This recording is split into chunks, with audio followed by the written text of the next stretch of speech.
Current affairs വീഡിയോയിലേക്ക് സ്വാഗതം. ഇന്നത്തെ ന്യൂസ് പേപ്പറാണ് നമ്മളുടെ സ്ക്രീനിൽ കാണുന്നത്. ആദ്യത്തെ ന്യൂസിലേക്ക് പോവാം. JJP offers to back Congress against Haryana BJP government എന്നുള്ളതാണ് ആദ്യത്തെ ന്യൂസ് എന്ന് പറയുന്നത്. അപ്പൊ അത് കഴിഞ്ഞ 1-2 ദിവസമായിട്ട് ഈ വീഡിയോസ് ഒന്നും പിന്നീട് ഞാൻ ഇടുന്നില്ലായിരുന്നു. ഇപ്പം ഇന്ന് 2-3 ദിവസത്തെ ന്യൂസ് പേപ്പർ ഒരുമിച്ചാണ് ചെയ്യുന്നത്. അപ്പം കഴിഞ്ഞ ദിവസം ഉണ്ടായ ഒരു ഡെവലപ്മെന്റ് ആണ്. ഹരിയാന നമുക്കറിയാം കഴിഞ്ഞ 10 years ആയിട്ട് BJP ഭരിച്ചുകൊണ്ടിരിക്കുന്ന ഒരു സ്റ്റേറ്റ് ആണ്. ഈ വർഷം അവസാനം ഇലക്ഷൻ നടക്കേണ്ട ഒരു സ്റ്റേറ്റുമാണ്. മനോഹർലാൽ ഖട്ടർ ആയിരുന്നു അവിടുത്തെ ചീഫ് മിനിസ്റ്റർ. ഇപ്പം അദ്ദേഹത്തിനെ മാറ്റിയിട്ട് നയാബ് സിംഗ് സൈനി ആക്കിയിട്ട് കുറച്ച് കാലാവസ്ഥയോടെ ഒരു 2 to 3 months ബാക്ക് ആയിരുന്നു നയാബ് സിംഗ് സൈനിയെ ഹരിയാനയുടെ ചീഫ് മിനിസ്റ്റർ ആയിട്ട് BJP അപ്പോയിന്റ് ചെയ്തത്. നയാബ് സിംഗ് സൈനി. പക്ഷേ അവിടുത്തെ ഒരു പ്രത്യേകത എന്ന് പറയുന്നത് അവിടെ ഗവൺമെന്റ് ഉണ്ടാക്കാൻ BJPക്ക് മെജോറിറ്റി ഇല്ലായിരുന്നു. അപ്പൊ അവര് അലയൻസ് പാർട്ണർ ഒക്കെ ഉണ്ടായിരുന്നു. അത് ഒരു അലയൻസ് പാർട്ണർ JJP എന്ന് പറയുന്ന പാർട്ടിയായിരുന്നു. ജൻനായക് സംതിങ് പാർട്ടി എന്നുള്ളത്. അത് അവിടുത്തെ ഒരു റീജിയണൽ പാർട്ടിയാണ്. ആ പേരൊന്നും പഠിച്ചിരുന്ന കുഴപ്പമില്ല. അവരെ ഇടയ്ക്ക് വെച്ച് BJPക്ക് പിന്തുണ പിൻവലിച്ചു. അപ്പോഴും അവർക്ക് ഇൻഡിപെൻഡൻസിന്റെ സപ്പോർട്ട് ഉണ്ടായിരുന്നു. അതായത് സ്വതന്ത്രരുടെ ആ സപ്പോർട്ടിൽ മുന്നോട്ട് പോയായിരുന്നു. ആ സ്വതന്ത്രരിൽ കുറച്ച് പേര് ഇപ്പൊ BJPക്കുള്ള പിന്തുണ പിൻവലിച്ചപ്പോൾ അവരുടെ ഗവൺമെന്റ് മൈനോറിറ്റി ആയി, അതായത് ന്യൂനപക്ഷമായി. അപ്പൊ ഇനി അവർക്ക് ഗവൺമെന്റ് ആയിട്ട് കണ്ടിന്യൂ ചെയ്തു പോകാനുള്ള അവകാശമില്ല എന്നാണ്. അവകാശമില്ല സത്യത്തിൽ, പക്ഷെ അവർ പറയുന്നവർക്ക് JJPയുടെ കുറച്ച് MLA-മാരുടെ സപ്പോർട്ട് ഉണ്ടെന്നാണ്. ഇത്തരത്തിലൊരു സാഹചര്യം ഉണ്ടായാൽ ഇന്ത്യയിലെ കോൺസ്റ്റിറ്റ്യൂഷൻ വ്യക്തമായിട്ട് പറയുന്നുണ്ട് എന്ത് ചെയ്യണമെന്ന്. എന്തായാലും ഈ പേര് പഠിച്ചു വെച്ചൊക്കെ നയാബ് സിംഗ് സൈനി ഹരിയാനയുടെ ചീഫ് മിനിസ്റ്റർ. എന്ത് ചെയ്യണമെന്ന് വെച്ചാൽ വേറെ ഒന്നുമല്ല, ഗവർണറിന് ട്രസ്റ്റ് വോട്ട് നേടാൻ പറയാം ചീഫ് മിനിസ്റ്ററോട്. ട്രസ്റ്റ് വോട്ട് എന്ന് വെച്ചാൽ ഭരിക്കുന്ന ആളിന് ഭൂരിപക്ഷം ഇല്ലാന്ന് ഗവർണറിന് തോന്നിയ, governor is the executive head of the state no. അപ്പോ ഗവർണറിന് അത് പറയാം. അപ്പൊ ഗവർണർ പറയുമ്പോൾ ഈ എന്ത് ചെയ്യും, ഇവര് അവിടുത്തെ ലെജിസ്ലേറ്റീവ് അസംബ്ലിയിൽ MLA-മാരുടെ അവരുടെ സ്ട്രെങ്ത് അവർ കാണിച്ചു കൊടുക്കും. അപ്പൊ അവർക്ക് സ്ട്രെങ്ത് ഇല്ലാന്ന് ബോധ്യപ്പെട്ടാൽ അവർ രാജിവെക്കേണ്ടി വരും. സ്ട്രെങ്ത് ഉണ്ടെങ്കിൽ അവർ കണ്ടിന്യൂ ചെയ്യാം. ഇതായിരിക്കും മിക്കവാറും അവിടെ ഹരിയാനയിൽ നടക്കാൻ പോകുന്നത്. ട്രസ്റ്റ് വോട്ട് തേടാൻ നയാബ് സിംഗ് സൈനിയുടെ അവിടുത്തെ ഗവർണർ മിക്കവാറും പറയും. ഓക്കെ, അപ്പൊ അതാണ് ഒരു ന്യൂസ് എന്ന് പറയുന്നത്. പിന്നീട് in SC centre says it send CBI to states for probes എന്നൊരു ന്യൂസ് ഉണ്ട്. സംഭവം നമുക്കറിയാം, ഈ ലോ ആൻഡ് ഓർഡർ എന്ന് പറയുന്നത് സ്റ്റേറ്റ് സബ്ജക്ട് ആണ്. ഇപ്പൊ നമ്മളുടെ കോൺസ്റ്റിറ്റ്യൂഷനിൽ 3 സബ്ജക്ട് ഉണ്ട്: state list, union list, concurrent list. State list എന്ന് പറഞ്ഞാൽ സ്റ്റേറ്റിന് മാത്രം അധികാരമുള്ളത്. Law and order is the sole ഈ അതോറിറ്റി ഓഫ് സ്റ്റേറ്റിന്റെ ആണ്. അപ്പൊ സ്റ്റേറ്റിന്റെ അതോറിറ്റിക്കകത്താണ് ലോ ആൻഡ് ഓർഡർ എന്ന് പറയുന്ന സംഭവം വരുന്നത്. സ്റ്റേറ്റിന്റെ പെർവ്യൂവിലാണ് ഇത് വരുന്നത്. ഇനി യൂണിയന് മാത്രം അധികാരമുള്ളതാണ് യൂണിയൻ ലിസ്റ്റിൽ വരുന്നത്. അപ്പൊ യൂണിയൻ ലിസ്റ്റിൽ വരുന്നത് ഇപ്പം എക്സാമ്പിൾ പറയുന്നത് ഡിഫൻസിൽ സ്റ്റേറ്റൊക്കെ യാതൊരു ഇതുമില്ല, അല്ലെങ്കിൽ റെയിൽവേ, പോസ്റ്റ് ആൻഡ് ടെലിഗ്രാഫ്, അങ്ങനെയുള്ള സംഭവങ്ങൾ. ഇനി കൺകറന്റ് ലിസ്റ്റിൽ എന്ന് പറയുമ്പോഴത്തേക്ക് നമുക്ക് അറിയാം, പിന്നീട് ഇപ്പൊ എഡ്യൂക്കേഷൻ, ഫോറസ്റ്റ്, ഇതുപോലുള്ള സംഭവങ്ങളെല്ലാം കൺകറന്റ് ലിസ്റ്റിൽ വരുന്നതാണ്. അപ്പൊ ഞാൻ നേരത്തെ പറഞ്ഞ law and order state subject ആണ്. അപ്പോൾ സ്റ്റേറ്റിൽ ഒരു വിഷയം ഉണ്ടായാലേ CBI എന്ന് പറയുന്നത് സെൻട്രൽ ഏജൻസിയാണ്. അപ്പൊ CBI ഇടപെടണമെങ്കിൽ സ്റ്റേറ്റിന്റെ കൺകറൻസ് വേണം. പക്ഷേ സ്റ്റേറ്റുകൾ ജനറൽ കൺസെന്റ് എന്ന് പറഞ്ഞൊരു സംഭവം CBIക്ക് കൊടുത്തിട്ടുണ്ട് എന്നുണ്ടെങ്കിൽ സ്റ്റേറ്റിന്റെ സമ്മതമില്ലാതെ ചില കേസുകളിൽ CBIക്ക് ഇടപെടാൻ പറ്റും. പക്ഷെ ഇപ്പൊ സുപ്രീം കോടതിയിൽ ഒരു കേസുണ്ട്. സംഭവം എന്ന് പറഞ്ഞാൽ വേറെ ഒന്നുമല്ല, വെസ്റ്റ് ബംഗാൾ ഈ ഇടയ്ക്ക് CBIക്ക് കൊടുത്തിരുന്ന ജനറൽ കൺസെന്റ് വിത്ഡ്രോ ചെയ്തായിരുന്നു. അങ്ങനെ ജനറൽ കൺസെന്റ് വിത്ഡ്രോ ചെയ്ത് കഴിഞ്ഞാൽ പിന്നെ സ്റ്റേറ്റിന്റെ സമ്മതത്തോടു കൂടിയ കേസുകൾ CBI അന്വേഷിക്കാവുള്ളൂ. പക്ഷേ അങ്ങനെ ജനറൽ കൺസെന്റ് വിത്ഡ്രോ ചെയ്തതിന് ശേഷവും CBI വെസ്റ്റ് ബംഗാളിൽ കയറി അവരുടെ സ്റ്റേറ്റിന്റെ അനുമതി ഇല്ലാതെ കേസുകൾ അന്വേഷിക്കുന്നു എന്നുള്ളതാണ് ഇവിടുത്തെ വിഷയം. അതുമായിട്ട് ബന്ധപ്പെട്ട് സുപ്രീം കോടതിയിൽ കേസ് അടക്കുക. അത്രയും നിങ്ങൾ അറിഞ്ഞാൽ മതി.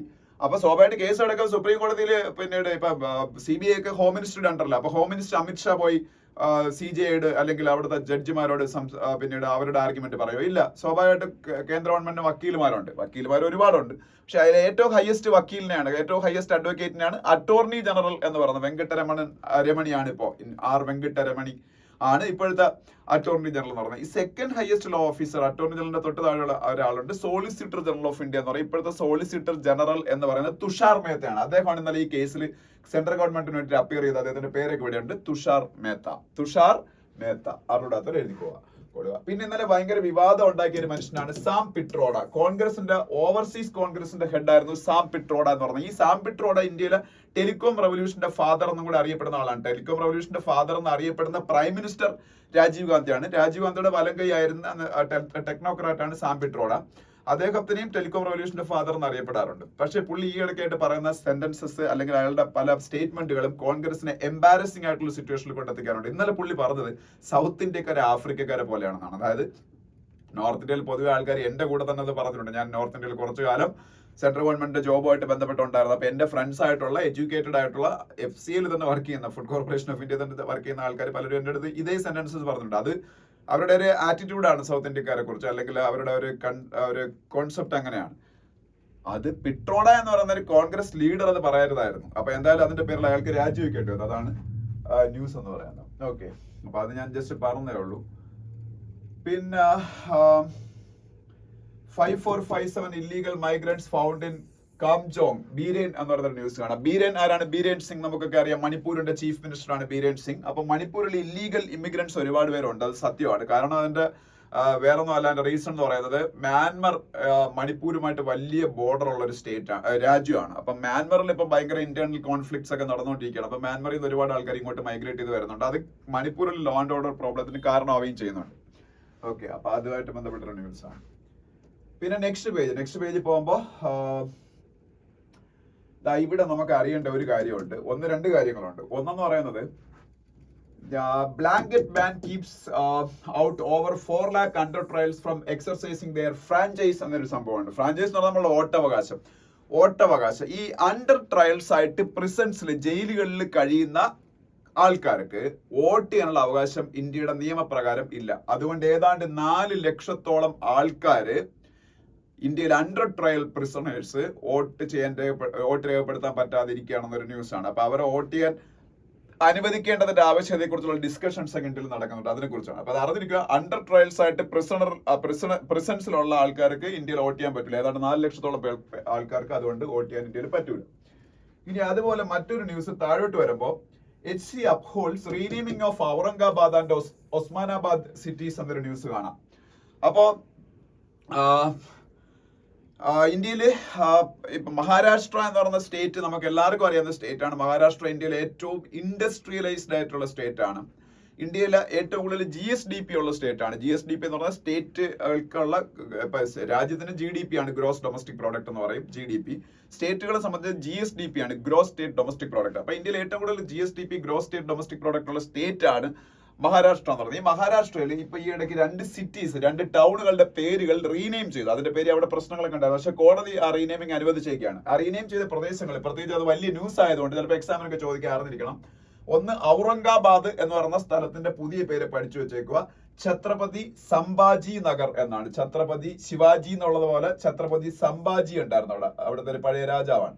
ഛത്രപതി സംഭാജി നഗർ എന്താണ്? ഔറംഗാബാദ്. പിന്നെ ഒസ്മാനാബാദ് എന്ന് പറയുന്ന വേറൊരു പ്രദേശം ഉണ്ടായിരുന്നു, അവിടുത്തെ പേര് ധാരാശിവ് എന്നാക്കി. ഒസ്മാനാബാദിന്റെ പേര് ധാരാശിവ് എന്നും ആക്കി. ഓക്കെ, അപ്പൊ അത് അറിഞ്ഞിരിക്കുക. ഇനി നെക്സ്റ്റ് പേജ് പോകുമ്പോ MLC ഇലക്ഷൻ, മഹാരാഷ്ട്രയിലെ MLC ഇലക്ഷനെ കുറിച്ച് ഒരു ന്യൂസ് ഉണ്ട്. മഹാരാഷ്ട്രയിലൊക്കെ MLC ഇലക്ഷൻ നടക്കാറുണ്ട്. കേരളത്തിൽ MLC ഇലക്ഷൻ നടക്കാറുണ്ടോ? ഇല്ല. കാരണം എന്താണ്? കേരളത്തിൽ ലെജിസ്ലേറ്റീവ് കൗൺസിൽ ഇല്ല. ഇന്ത്യയിലെ കുറെ സ്റ്റേറ്റുകൾക്ക് ബൈക്യാമറൽ ലെജിസ്ലേച്ചർ ആണ്. ബൈക്യാമറൽ ലെജിസ്ലേച്ചർ എന്ന് പറഞ്ഞാല് ഇപ്പൊ കേരളത്തിന് ലെജിസ്ലേറ്റീവ് അസംബ്ലി മാത്രമേ ഉള്ളൂ. അതുകൊണ്ട് അവിടുത്തെ മെമ്പറിനെ നമ്മൾ MLA എന്നാണ് പറയുന്നത്, മെമ്പർ ഓഫ് ലെജിസ്ലേറ്റീവ് അസംബ്ലി. പക്ഷേ കർണാടകത്തിന്, മഹാരാഷ്ട്ര, ഇപ്പൊ ഞാൻ പറഞ്ഞു, മഹാരാഷ്ട്രയ്ക്ക്, ഉത്തർപ്രദേശിന്, അതുപോലെ നമ്മളുടെ തെലുങ്കാനയ്ക്ക്, ആന്ധ്രാപ്രദേശിന്, അങ്ങനെ കുറെ സ്റ്റേറ്റുകൾക്ക് ലെജിസ്ലേറ്റീവ് അസംബ്ലി ഉണ്ട്, ലെജിസ്ലേറ്റീവ് കൗൺസിലും ഉണ്ട്. അപ്പൊ ലെജിസ്ലേറ്റീവ് കൗൺസിലിലെ മെമ്പറിന് MLC എന്ന് പറയും, member of legislative council. Okay, നമ്മൾ ഇന്ത്യൻ പാർലമെന്റിൽ ലോക്സഭ, രാജ്യസഭ ഉള്ളതുപോലെ കുറച്ച് സ്റ്റേറ്റൊക്കെ അങ്ങനെ ഉള്ളൂ. പിന്നെ next page Sangeeth Sivan, film maker, മരിച്ചതിനെ കുറിച്ചൊരു ന്യൂസ് ഉണ്ട്. മലയാളത്തിലൊക്കെ നല്ല ചില ഫിലിംസ് ഒക്കെ എടുത്ത ആളാണ്. സന്തോഷ് ശിവന്റെ ബ്രദറായ സംഗീത് ശിവൻ, അദ്ദേഹം ഇന്നലെ മരിച്ചുപോയി. യോദ്ധ പോലുള്ള സിനിമകളൊക്കെ അദ്ദേഹത്തിന്റെ ഡയറക്ഷനിലായിരുന്നു ഇറങ്ങിയത്. പിന്നെ CV ആനന്ദ ബോസ്, ബംഗാളിന്റെ ഗവർണറിന്റെ ഫോട്ടോ കാണാം, ആനന്ദ ബോസ്. പിന്നെ നെക്സ്റ്റ് പേജിലേക്ക് പോകുമ്പോൾ ഇറാഷണൽ ഇസ്രായേൽ എന്ന് പറയുന്ന എഡിറ്റോറിയലാണ്. എഡിറ്റോറിയൽ എന്നത്തെ പോലെ മസ്റ്റ് ആയിട്ട് നിങ്ങൾ വായിക്കുക. ഫസ്റ്റ് എഡിറ്റോറിയൽ നിങ്ങൾക്ക് എല്ലാവർക്കും ഈസിലി എല്ലാവർക്കും അറിയാമായിരുന്നു. ഇറാഷണൽ ഇസ്രായേൽ എന്ന് പറയുന്ന സംഭവം പല ക്ലാസ്സസിലായിട്ട് ഞാൻ പറഞ്ഞിട്ടുള്ളതാണ്. ഇസ്രായേൽ, ഇപ്പൊ ഇറാഷണൽ ഇസ്രായേൽ എന്ന് പറയാൻ കാരണം, ഹമാസ് ഡെഡ്ലി ആയിട്ടുള്ള ഒരു അറ്റാക്ക് October 7 അവിടെ നടത്തി. അതിന്റെ അന്ന് ഇസ്രായേലിനൊപ്പമാണ് ലോകം നിന്നത്. കാരണം അതൊരു ടെററിസ്റ്റ് അറ്റാക്ക് ആയിരുന്നു. ഹമാസ് എന്ന് പറഞ്ഞൊരു ടെറർ ഓർഗനൈസേഷൻ തന്നെയാണ്.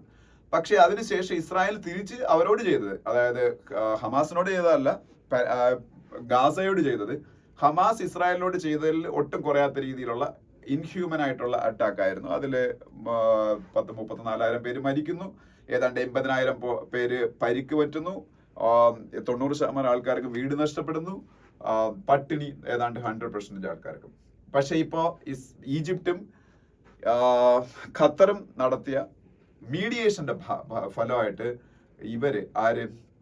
ഹമാസ് സീസ് ഫയറിന് എഗ്രി ചെയ്തു, വെടിനിർത്തലിന്. അത് യുദ്ധം അവസാനിപ്പിക്കാൻ പറ്റുന്ന ഒരു നല്ല കാര്യമായിരുന്നു. ഒപ്പം ഹോസ്റ്റേജസിനെ റിലീസ് ചെയ്യാൻ, ഇഷ്ടംപോലെ ഹോസ്റ്റേജസ് രണ്ട് സൈഡിലും ഉണ്ട്, ബന്ദികളാക്കി വെച്ചിട്ടുണ്ട്, അവരെ റിലീസ് ചെയ്യാൻ നല്ലതായിരുന്നു. പക്ഷേ ഇസ്രായേൽ ഔട്ട്റൈറ്റ്ലി റിജക്ട് ചെയ്തിരിക്കുകയാണ്. കാര്യം അവരുടെ ആവശ്യപ്രകാരം അവർ പറഞ്ഞ കാര്യങ്ങളൊന്നും അംഗീകരിക്കാതെയാണ് ഈ ഒരു വെടിനിർത്തലിലേക്ക് വരുന്നത്. അതുകൊണ്ട് we are not ready to go for ceasefire എന്നാണ് Israeli prime minister Benjamin Netanyahu പറഞ്ഞേക്കുന്നത്. പക്ഷേ ഇത് ഇസ്രായേലിന്റെ നാഷണൽ ഇൻട്രസ്റ്റിന് അപ്പുറം ബെഞ്ചമിൻ നെതന്യാഹു എന്ന് പറഞ്ഞ ഇസ്രായേലിന്റെ ലോങ്സ്റ്റ് സെർവിംഗ് പ്രൈം മിനിസ്റ്ററിന്റെ പേഴ്സണൽ ആയിട്ടുള്ള ഒരു റീസൺ ആണ് ഇതിന്റെ ബാക്കിൽ പ്രവർത്തിച്ചതെന്നാണ് പൊതുവെ കരുതപ്പെടുന്നത്. മറ്റൊന്നുമല്ല, ബെഞ്ചമിൻ നെതന്യാഹുവിന്റെ അഗൈൻസ്റ്റ് ആയിട്ട് കുറെ കറപ്ഷൻ കേസസ് ഉണ്ട്. അപ്പൊ ഈ യുദ്ധം നടന്നുകൊണ്ട് പൊക്കോണ്ട് ഇരുന്നാൽ നെതന്യാഹു അവിടെ പുറത്താക്കപ്പെടാനോ അദ്ദേഹത്തിനെതിരെയുള്ള കറപ്ഷൻ കേസസ് അന്വേഷിക്കാനോ സാധ്യതയില്ല. പക്ഷേ വൺസ് ഈ യുദ്ധം അവസാനിച്ചു കഴിഞ്ഞാൽ ബെഞ്ചമിൻ നെതന്യാഹു അവിടെ അദ്ദേഹത്തിന്റെ പൊസിഷൻ വീക്കൻ ചെയ്യപ്പെടുകയും ഒരുപക്ഷെ ജയിലിൽ വരെ പോകാനുള്ള സാധ്യതയും ഒക്കെ ഉണ്ട്. അദ്ദേഹത്തിനുള്ള പിന്തുണ അദ്ദേഹത്തിന്റെ ഒരു കൂട്ടുകക്ഷി ഗവൺമെന്റ് ആണ്, മറ്റ് സഖ്യകക്ഷികൾ പിൻവലിക്കാനൊക്കെ ഉള്ള സാധ്യതയുണ്ട്. അപ്പൊ അതുകൊണ്ട് ആണ് അദ്ദേഹത്തിന്റെ ഒരു സെൽഫിഷ് മോട്ടീവ് വേണ്ടിയിട്ടാണ് ഈ പറഞ്ഞ സീസ് ഫയറിലേക്ക് പോകാതെ ഇസ്രായേൽ വേൾഡിൽ ഒറ്റപ്പെട്ടാലും വേണ്ടില്ല, ഗാസയിലെ അല്ലെങ്കിൽ ഗാസയിലെ തന്നെ പ്രദേശമായ റാഫയിലൊക്കെയാണ് ഇപ്പൊ അവർ തമ്പടിച്ചിരിക്കുന്നത് ഈ അഭയാർത്ഥികൾ. അവരെയൊക്കെ ദ്രോഹിക്കുന്ന നടപടിയിലേക്ക് ഈ ഇസ്രായേൽ പോകുന്നത് എന്നാണ് ഈ ഒരു എഡിറ്റോറിയലിന്റെ അകത്ത് പറയുന്നത്. അപ്പൊ അതാണ് ആ എഡിറ്റോറിയലിന്റെ content. So you all should read the first editorial. Second editorial എന്ന് പറയുന്നത് എ സോപ്പ് സ്റ്റോറി എന്ന് പറയുന്ന എഡിറ്റോറിയലാണ്. എ സോപ്പ് സ്റ്റോറി എന്ന് പറയുന്ന എഡിറ്റോറിയൽ നമ്മളുടെ ഏറ്റവും പ്രധാനപ്പെട്ട ഒരു നമ്മളുടെ ഫുഡ് ഐറ്റമായ അല്ലെങ്കിൽ ഒരു വെജിറ്റബിൾ ആയ ഒനിയന്റെ എക്സ്പോർട്ടുമായിട്ട് ബന്ധപ്പെട്ടതാണ്. ഈ ഒനിയൻ എന്ന് പറയുന്ന സംഭവത്തിന്റെ എക്സ്പോർട്ട് കഴിഞ്ഞ കുറെ മാസങ്ങളായിട്ട് ഇന്ത്യയിൽ ബാൻഡ് ആണ്. ഇന്ത്യയിൽ മാത്രമല്ല, ലോകത്തിലെ എക്സ്പോർട്ട് ഈ ഒനിയൻ പ്രൊഡ്യൂസിംഗ് രാജ്യങ്ങളിലെ പ്രധാനപ്പെട്ട രാജ്യങ്ങളായ ഈജിപ്റ്റ്, പാകിസ്ഥാൻ ഇവരെല്ലാം എക്സ്പോർട്ട് ബാൻ ചെയ്തിരിക്കുകയായിരുന്നു. അതുകൊണ്ട് തന്നെ വേൾഡിൽ ഒനിയൻ പ്രൈസസ് ഒക്കെ ഭയങ്കരമായിട്ട് കൂടി. ഈ ഇന്ത്യയിൽ എക്സ്പോർട്ട് ബാൻ കൊണ്ടുവരാനുള്ള കാരണം എന്ന് വെച്ചാൽ ഇടയ്ക്ക് വെച്ച് ഈ ഒനിയനിന്റെ സപ്ലൈയിൽ ഒരു ഡെഫിഷ്യൻസി ഉണ്ടാവുകയും അതേ സമയത്ത് ഒനിയൻ എന്ന് പറയുന്ന സംഭവമാണ് ഇന്ത്യയിൽ ഏറ്റവും പൊളിറ്റിക്കലി ഭയങ്കര പ്രശ്നമുള്ള ഒരു സാധനം. കാര്യം ഇന്ത്യയിലെ പ്രത്യേകിച്ച് നോർത്ത് ഇന്ത്യൻസ് അതിന് ഭയങ്കര ഇമ്പോർട്ടൻസ് കൊടുക്കുന്ന ഒരു സംഭവമാണ്. അപ്പോൾ ഇതിന്റെ പ്രൈസ് കൂടുക, ഒപ്പം ഇതിന്റെ ഒരു സപ്ലൈ ഡെഫിഷ്യന്റ് ആവുക മാർക്കറ്റിൽ, ഇങ്ങനെയൊക്കെ സംഭവിച്ചു കഴിഞ്ഞാൽ അത് ഒരു പക്ഷേ ഈ വരുന്ന ജനറൽ ഇലക്ഷനിൽ BJP ഒക്കെ ഭയങ്കരമായിട്ട് ബാധിക്കും എന്നൊക്കെ അവർ കണക്കൂട്ടി കാണും. പക്ഷെ എന്തായാലും ഈ ഇലക്ഷൻ അതിന്റെ പേരിൽ ഈ ഒനിയൻ പ്രൊഡ്യൂസ് ചെയ്യുന്ന ഫാമേഴ്സിനൊക്കെ വലിയ പ്രതിഷേധം ഉണ്ടായിരുന്നു. അപ്പൊ ഇത് മെയിൻലി പ്രൊഡ്യൂസ് ചെയ്യുന്ന BJPയുടെ ശക്തി കേന്ദ്രങ്ങളായ ഗുജറാത്തിലും മഹാരാഷ്ട്രയിലും ഒക്കെയാണ്. അപ്പൊ ഇലക്ഷനോട് അടുപ്പിച്ച് അവര് ഗുജറാത്ത് ഇലക്ഷനോട് തൊട്ട് മുമ്പായിട്ട് ഗുജറാത്തിൽ കുറച്ച് കൺസെഷൻ കൊടുത്തു. മഹാരാഷ്ട്രയാണ് ഏറ്റവും കൂടുതൽ ഉള്ളി പ്രൊഡ്യൂസ് ചെയ്യുന്നത്. അതുകൊണ്ട് തന്നെ മഹാരാഷ്ട്ര ഇലക്ഷൻ തൊട്ട് മുമ്പായിട്ട് ഈ ബ്ലാങ്കറ്റ് ബാൻ എന്ന് പറയുന്ന സംഭവം എടുത്ത് മാറ്റിയപ്പോഴത്തേക്ക് അവിടുത്തെ കർഷകർക്ക് പക്ഷേ അത് പൂർണ്ണമായിട്ട് ഗുണമുണ്ടാകുന്ന രീതിയിലല്ല എടുത്ത് മാറ്റിയേക്കുന്നത്. കാരണം അതിന്റെ മുകളിൽ ഒരു എക്സ്പോർട്ടിന് 40% ലെവിയൊക്കെ വരുന്ന രീതിയിലാണ്. അപ്പം എക്സ്പോർട്ട് കുറച്ച് കോസ്റ്റ്ലി ആവും. എക്സ്പോർട്ട് കോസ്റ്റ്ലി ആയി കഴിഞ്ഞാൽ പ്രശ്നം എന്താണെന്ന് വെച്ചാൽ നമ്മൾ കയറ്റിയേക്കുന്ന സാധനത്തിന്റെ വില പോകുന്ന രാജ്യത്ത് വില കൂട്ടിയേ വിൽക്കാൻ പറ്റും. അപ്പൊ സ്വാഭാവികമായിട്ട് അതിനേക്കാളും വില കുറച്ച് ഇപ്പൊ പാകിസ്ഥാൻ, ഈജിപ്റ്റും ഒക്കെ മാർക്കറ്റിലേക്ക് സാധനം എത്തിക്കാൻ തുടങ്ങി. കാര്യം അവിടേക്ക് ഈ ഒരു സപ്ലൈ കൺസ്ട്രെയിന്റ് കുറച്ച് നീസായപ്പോൾ. അപ്പൊ അതുകൊണ്ട് തന്നെ ഇന്ത്യയുടെ ഫാമേഴ്സിന് വളരെ കോമ്പറ്റീറ്റീവ് ആയിട്ട് ഇപ്പൊ ഈ ഗവൺമെന്റ് ഇപ്പൊ ഈ എക്സ്പോർട്ട് ബാൻ എടുത്ത് മാറ്റിയെങ്കിലും അന്താരാഷ്ട്ര വിപണിയിൽ ഈ സാധനം എത്തിക്കാൻ പറ്റും എന്നുള്ള കാര്യം സംശയമുണ്ട്. പക്ഷെ ഗവൺമെന്റിന് ഈ കാര്യത്തിൽ പൂർണ്ണമായിട്ട് കുറ്റം പറയാൻ പറ്റത്തില്ല. എക്സ്പോർട്ട് ബാൻ ചെയ്തു വെച്ചിരുന്നത് ഫാമേഴ്സിന്റെ താല്പര്യങ്ങൾ സംരക്ഷിക്കുന്നതോടൊപ്പം തന്നെ കൺസ്യൂമറിന്റെ താല്പര്യം സംരക്ഷിക്കട്ടെ. കൺസ്യൂമറിന് ഫുഡ് ഇൻഫ്ലേഷൻ ഉണ്ടാവാൻ നോക്കണം. എസ്പെഷ്യലി ഒനിയൻ എന്ന് പറയുന്ന സംഭവം അത്രയും നമുക്ക് ഇമ്പോർട്ടന്റ് ആണ്. അപ്പൊ അവര് സംഭവത്തിന്റെ ഒരു ഇക്വിലിബ്രിയം കീപ്പ് ചെയ്യാൻ ഗവൺമെന്റ് ചെയ്തത്. പക്ഷേ ഗവൺമെന്റ് കുറച്ചുകൂടെ നല്ല രീതിയിൽ ഈ കാര്യം മാനേജ് ചെയ്യേണ്ടതായിരുന്നു എന്നുള്ള രീതിയിലുള്ള എഡിറ്റോറിയലാണ് സെക്കൻഡ് എഡിറ്റോറിയൽ എന്ന് പറയുന്നത്. ഓക്കെ, അപ്പൊ ഇത് രണ്ടുമാണ് ഇന്നത്തെ ഹിന്ദുവിലെ എഡിറ്റോറിയൽസ് എന്ന് പറയുന്നത്. പിന്നെ അതിനടുത്ത പേജിലേക്ക് പോകുമ്പോൾ giving primacy to human development എന്ന് പറഞ്ഞ ആർട്ടിക്കിൾ കാണാം. അതിൽ ഇന്ത്യയുടെ ഹ്യൂമൻ ഡെവലപ്മെന്റ് ഇൻഡെക്സ് എന്ന് പറയുന്ന സംഭവത്തിൽ ഇന്ത്യയുടെ റാങ്ക് ഒക്കെ കുറച്ച് മോശമാണ്. കുറച്ച് മോശം എന്ന് പറഞ്ഞാൽ പണ്ടുതൊട്ടേ അങ്ങനെയാണ്, ഇപ്പോഴും അത് മോശമാണ്. അതിനെ കുറിച്ചൊക്കെയാണ് ഇതിൽ പറയുന്നത്. അതുപോലെ വേൾഡ് ഇൻഇക്വാലിറ്റി ഇൻഡെക്സ് എന്ന് പറയുന്ന സംഭവമുണ്ട്, അതിലും ഇന്ത്യയുടെ റാങ്ക് മോശമാണ്. അപ്പോൾ ഹ്യൂമൻ ഡെവലപ്മെന്റ് ഇൻഡെക്സ് ആണ് അതിൽ പ്രധാനം. അത് ഉണ്ടാക്കുന്ന അറിഞ്ഞിരിക്കുക യുണൈറ്റഡ് നേഷൻസ് ഡെവലപ്മെന്റ് പ്രോഗ്രാം ആണ്, UNDP എന്ന് പറയും. United Nations Development Programme UNDP അവരാണ് ഹ്യൂമൻ ഡെവലപ്മെന്റ് റിപ്പോർട്ട് ഉണ്ടാക്കുന്നത്. അതിൽ ഇന്ത്യയുടെ റാങ്ക് 134 ആണ്. 134 എന്ന് പറയുമ്പോൾ തന്നെ അത്യാവശ്യം നല്ല മോശം റാങ്ക് ആണെന്നുള്ളതായിരുന്നു നിങ്ങൾക്ക് മനസ്സിലാക്കാവുന്നേ ഉള്ളൂ. അപ്പൊ അതുമായിട്ട് ബന്ധപ്പെട്ട ഒരു ആർട്ടിക്കിൾ ആണ് ഈ ഒരു ആർട്ടിക്കിൾ എന്ന് പറയുന്നത്. പിന്നെ അവിടെ താഴോട്ട് വരുമ്പോൾ debt owed by South Asian nations to China hits record levels എന്ന് പറയുന്ന ഒരു ആർട്ടിക്കിൾ കാണാം. ഇത് നിങ്ങൾ അത്രയും മനസ്സിലാക്കിയിട്ടും കുഴപ്പമൊന്നുമല്ല. സൗത്ത് ഏഷ്യൻ നേഷൻസ് പറയുമ്പോഴത്തേക്ക് ഇന്ത്യ അതിൽ നോക്കണ്ട. ഇന്ത്യക്ക് ചൈനയായിട്ട് യാതൊരു കടവുമില്ല. ഇന്ത്യക്ക് ചൈനയോട് കടവൊന്നുമില്ല. ബാക്കിയുള്ള പാകിസ്ഥാൻ, ബംഗ്ലാദേശ്, ശ്രീലങ്ക, അഫ്ഗാനിസ്ഥാൻ, നേപ്പാൾ, ഭൂട്ടാൻ അങ്ങനെയുള്ള രാജ്യങ്ങൾക്ക്. അതിൽ തന്നെ ഭൂട്ടാനും ചൈനയ്ക്ക് വലിയ കടമൊന്നുമില്ല. ഭൂട്ടാന്റെ 96% കടവും ഇന്ത്യക്കാണ്. അതായത് ഇന്ത്യയാണ് ഭൂട്ടാൻ കടം കൊടുക്കുന്നതല്ല. ബാക്കി മിക്ക രാജ്യങ്ങൾക്കും ചൈനയോട് ഭയങ്കര കടമാണ്. ആ കടം അവരെ സാമ്പത്തിക പ്രതിസന്ധിയിലാക്കുന്നുണ്ട്. അതിന് ഏറ്റവും വലിയ 2 എക്സാമ്പിൾസ് ആണ് ശ്രീലങ്കയും പാകിസ്ഥാൻ. ഈ 2 രാജ്യങ്ങളും ചൈനീസ് ഡെറ്റ് കൊണ്ട് വലിയ ദുരിതം അനുഭവിക്കുന്ന 2 രാജ്യങ്ങളാണ്. അതുമായിട്ട് ബന്ധപ്പെട്ട ഒരു സ്റ്റഡിയാണ് ഈ ആർട്ടിക്കിൾ എന്ന് പറയുന്നത്.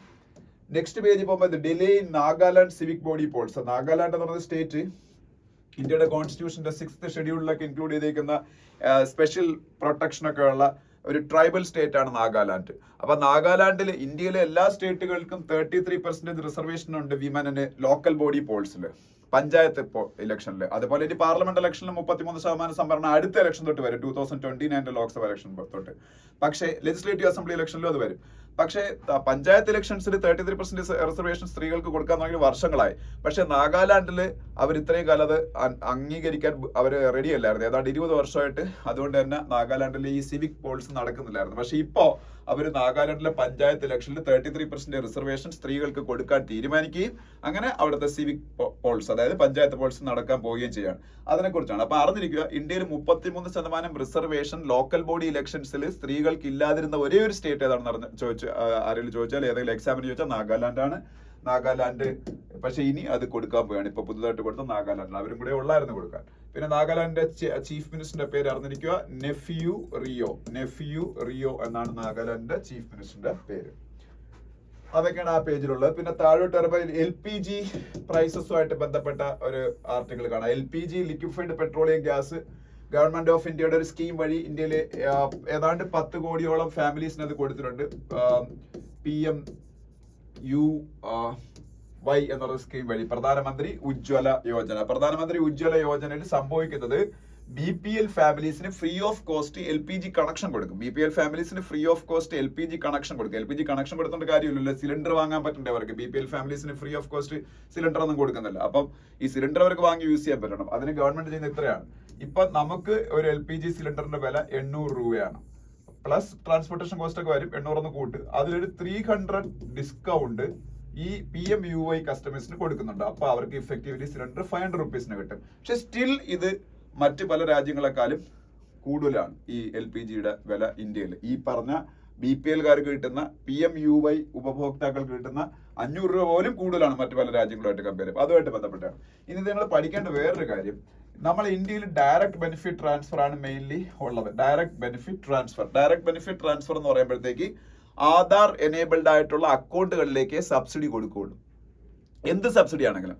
ഇപ്പൊ ഗ്യാസ് സബ്സിഡി ഇല്ല, ഗ്യാസ് സബ്സിഡി പൂർണ്ണമായിട്ട് നിർത്തലാക്കി. പക്ഷെ സ്റ്റിൽ ഞാൻ പറയാണ്, ഗ്യാസ് സബ്സിഡിയിലാണ് ഇന്ത്യയിൽ ആദ്യമായിട്ട് സബ്സിഡി ട്രാൻസ്ഫർ ആധാർ എനേബിൾഡ് അക്കൗണ്ടുകളിലേക്ക് തുടങ്ങുന്നത്.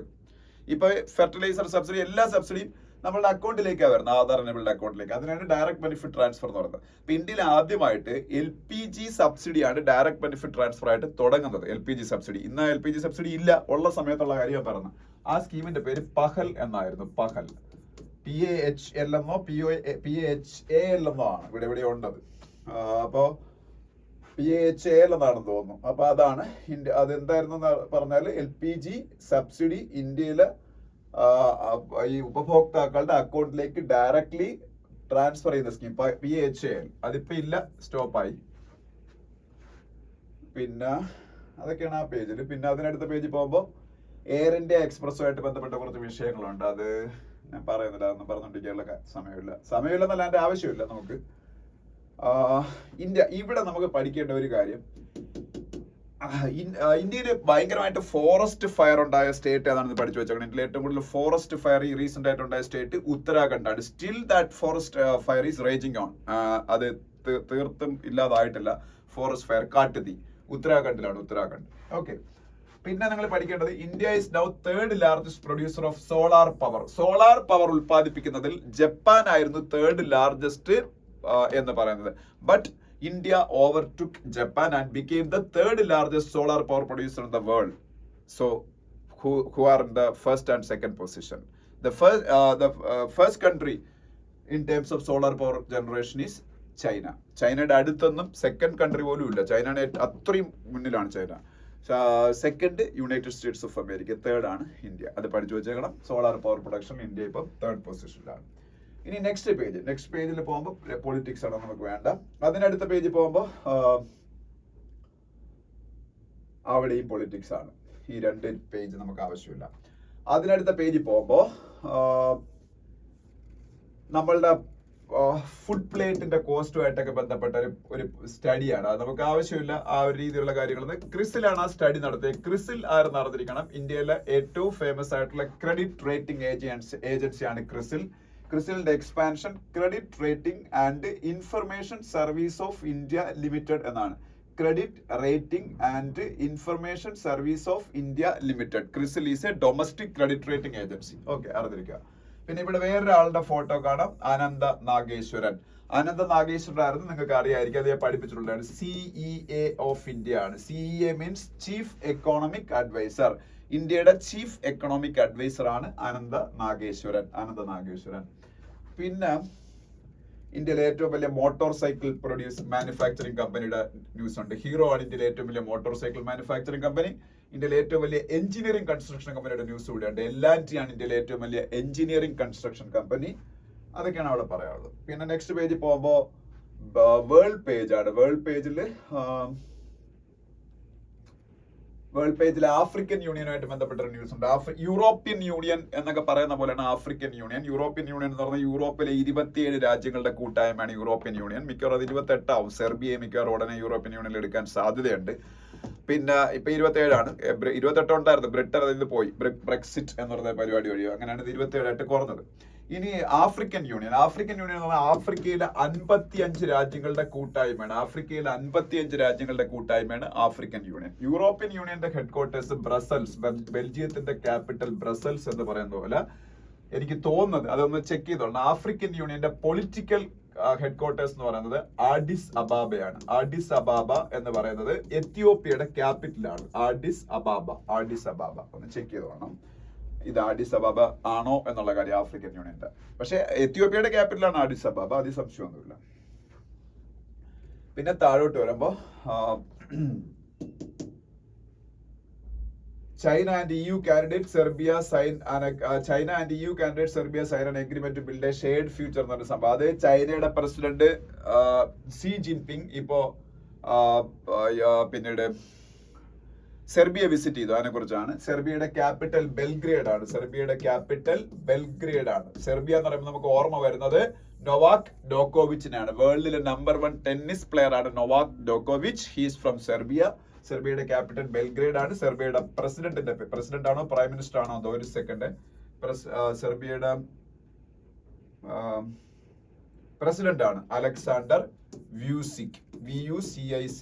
അലക്സാണ്ടർ വ്യൂസിക് സെർബിയയുടെ പ്രസിഡന്റ്. പിന്നെ നെക്സ്റ്റ് പേജ് സ്പോർട്സ് വേണ്ട. അതിന്റെ അടുത്ത പേജ് വീണ്ടും സ്പോർട്സില് നീരജ് ചോപ്രയെ കുറിച്ചൊരു ന്യൂസ് ഉണ്ട്. അദ്ദേഹം ദോഹ ഡയമണ്ട് ലീഗിൽ പങ്കെടുക്കാൻ പോകുന്നതിനെ കുറിച്ച് അതൊന്നും പറയാനൊന്നുമില്ല. പിന്നെ ഇത്രയാണ് ഇന്നത്തെ പേപ്പർ എന്ന് പറയുന്നത്. ഇനി ഇന്നലത്തെ ന്യൂസ് പേപ്പർ നമുക്ക് നോക്കാം. ഇന്നലത്തെ ന്യൂസ് പേപ്പറിൽ largely peaceful phase 3 records over 64% polling എന്നൊരു ന്യൂസ് കാണാം. അതൊക്കെ ഇലക്ഷൻ നമുക്കറിയാലോ 7 ഫേസസ് ആയിട്ടാണ്. നമ്മൾ സെക്കൻഡ് ഫേസിൽ ഔട്ട് ചെയ്ത് April 26. തേർഡ് ഫേസ് ഇലക്ഷൻ കഴിഞ്ഞു മിനിഞ്ഞാന്ന്. ഇനി 4th ഫേസ് വരാൻ പോവുകയാണ്. ഇനി മൊത്തം അങ്ങനെ 7 ഫേസ്. ഈ മാസം മുഴുവനും ഉണ്ട് ഇലക്ഷൻ. പിന്നെ അടുത്ത മാസം 2-ാം തീയതിയോടുകൂടി കണ്ട ഇലക്ഷൻ കഴിയും. 4-ാം തീയതി വോട്ടെണ്ണലാണ്. ഓക്കെ. പിന്നെ ഈ പേജില്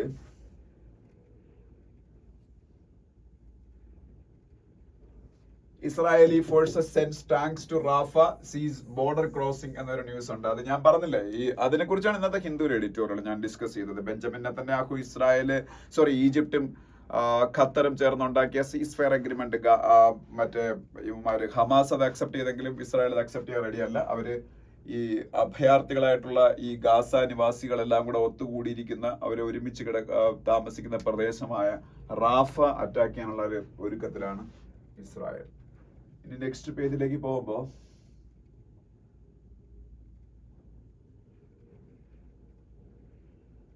ഇൻ കേസ് കോൺഗ്രസ് അധികാരത്തിൽ വരികയാണെങ്കിൽ GST അമൻഡ് എന്നൊക്കെയാണ് രാഹുൽ ഗാന്ധി പറഞ്ഞിരിക്കുന്നത്. GST എന്ന് പറയുന്ന സംഭവം ഞാൻ നിങ്ങളുടെ ഡീറ്റെയിൽ ആയിട്ട് പറഞ്ഞിട്ടുള്ളതാണ്. 2017 ഏപ്രിൽ 1 ഇന്ത്യയിൽ ജൂലൈ 1 ഇന്ത്യയിൽ നിലവിൽ വന്ന സംവിധാനമാണ് GST goods and service tax. And GST എന്ന് പറയുന്നത് ഇന്ത്യയിൽ 5 സ്ലാബ്സ് ആയിട്ടുള്ള ഉള്ളത് 0%, 5%, 12%, 18% ആൻഡ് 28%. ഇപ്പൊ GSTക്ക് കളക്ഷനൊക്കെ നല്ല രീതിയിൽ കൂടിയിട്ടുള്ളതുകൊണ്ട് ഈ 5 സ്ലാബ്സ് ഒന്നും വേണ്ട, ഏകീകരിച്ച് ഒരു 2-3 സ്ലാബ്സിലേക്ക് മാറ്റണം എന്നൊക്കെ എക്സ്പെർട്ടുകൾ ആവശ്യപ്പെട്ടിട്ടുണ്ട്. അത്തരത്തിലുള്ള അമെന്റ്മെന്റ് ആയിരിക്കും രാഹുൽ ഗാന്ധി ഉദ്ദേശിച്ചേക്കുന്നത്. ഓക്കെ, നെക്സ്റ്റ് അതിനടുത്ത പേജ് പോകുമ്പോൾ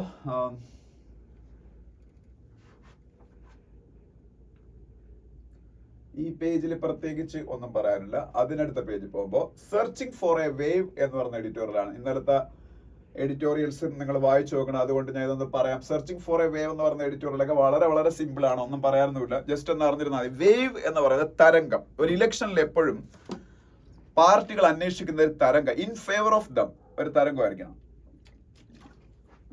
തരംഗം ഉണ്ടാകുമ്പോൾ ആ പാർട്ടി ഈസിലി വിജയിക്കും. 2014 ഇൻ ഫേവർ ഓഫ് BJPയും 2019 ഇൻ ഫേവർ ഓഫ് നരേന്ദ്രമോദിയും ഒരു വേവ് ഉണ്ടായിരുന്നു. ഞാൻ പറഞ്ഞു ശ്രദ്ധിച്ചാൽ ആദ്യം 14 BJPക്ക് ഫേവറബിൾ ആയിരുന്നു, 19 BJP ലീഡർ ആണെങ്കിലും ലീഡറിന് അനുകൂലമായിട്ടായിരുന്നു, മോഡിക്ക് അനുകൂലമായിട്ട്. പക്ഷെ ഇപ്പോഴത്തെ ഇലക്ഷനിൽ അത്തരത്തിലൊരു തരംഗം ദൃശ്യം അല്ല എന്നാണ് പൊതുവെ എക്സ്പെർട്ടുകൾ പറയുന്നത്. 3 ഫേസസ് ഓഫ് ഇലക്ഷൻ കഴിയുമ്പോഴും അതുകൊണ്ട് തന്നെ BJPക്ക് അനുകൂലമായിട്ടുള്ളൊരു തരംഗം ഒന്നും കാണാനില്ല എന്നാ പറയുന്നത്. അതുകൊണ്ട് തന്നെ BJP കുറച്ച് കമ്മ്യൂണൽ റെട്ടറിക്സിലേക്ക് പോയിട്ടുണ്ട്. മുസ്ലിംസിനെ ടാർഗറ്റ് ചെയ്യുന്ന രീതിയിൽ, അല്ലെങ്കിൽ മുസ്ലിങ്ങൾക്ക് റിസർവേഷൻ കൊടുക്കാനാണ് കോൺഗ്രസ് ശ്രമിക്കുന്നതെന്നുൾപ്പെടെ ഉള്ള ആരോപണങ്ങൾ. ഒപ്പം ഇൻഹെറിറ്റൻസ് ടാക്സ് എന്ന് പറയുന്ന സംഭവത്തിന്റെ പേരിൽ കോൺഗ്രസിന്റെ മാനിഫെസ്റ്റോ എടുത്ത് ഇന്ത്യയുടെ prime minister മോഡിയും Yogi Adityanath ഉത്തർപ്രദേശിന്റെ chief മിനിസ്റ്ററും ഒക്കെ ക്രിറ്റിസിസം ചെയ്യുന്നു. അങ്ങനെ പതുക്കെ ഒരു Hindu consultation in favour of BJP ഉണ്ടാക്കിയെടുക്കാനാണ് ശ്രമിക്കുന്നത്. അതിന്റെ ഈ ഒരു തരംഗത്തിന്റെ അഭാവം കൊണ്ടാണ് എന്നുള്ള രീതിയിലുള്ള ഒരു എഡിറ്റോറിയലാണ്. അപ്പോൾ അതാണ് ഫസ്റ്റ് എഡിറ്റോറിയൽ. അല്ലാതെ അതിൽ കൂടുതൽ എനിക്കൊന്നും പറയാനില്ല, നിങ്ങൾ നോക്കിക്കൊണ്ടാൽ മതി. ഇനി രണ്ടാമത്തെ എഡിറ്റോറിയൽ പ്ലാസ്റ്റിക് സൊല്യൂഷൻ എന്ന് പറയുന്ന എഡിറ്റോറിയലാണ്. പ്ലാസ്റ്റിക് സൊല്യൂഷൻ എന്ന് പറയുന്ന എഡിറ്റോറിയൽ യഥാർത്ഥത്തില് ഈ യുണൈറ്റഡ് നേഷൻസിന്റെ ഗ്ലോബൽ പ്ലാസ്റ്റിക് ട്രീറ്റി എന്ന് പറഞ്ഞൊരു സംഭവമുണ്ട്. അത് യുണൈറ്റഡ് നേഷൻസിന്റെ ആണ്. അത് ഏതാണ്ട് 170 രാജ്യങ്ങളൊക്കെ ഉള്ളതാണ്. അവര്